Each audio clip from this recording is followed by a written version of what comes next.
America has grown weak, and so weak that the Philippines have broken with decades of pro-American foreign policy to instead leave for the orbit of China and Russia. You saw that yesterday. The hatred. I mean, why is Obama campaigning? He ought to be out working. He ought to be out.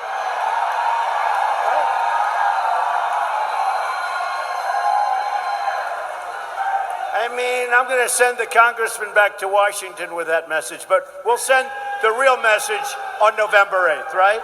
We'll send the real message on November.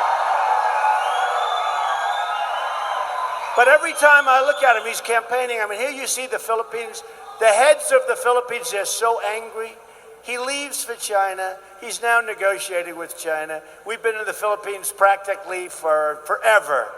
A very important strategic ally. And what happens? China and Russia are probably going to take it. And I see him out there campaigning for crooked Hillary. Come on.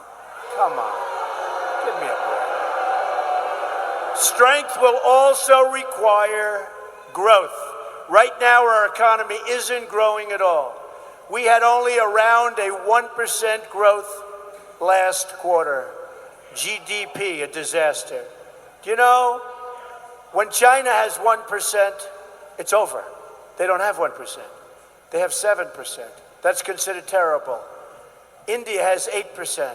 That's considered bad for them. They don't like it. We have 1% and everything's supposed to be fine. But we're going down. If Hillary gets in, she's going to raise your taxes, and the 1% is going to be negative, and that's going to be almost unheard of. But that's going to happen. I made a lot of predictions.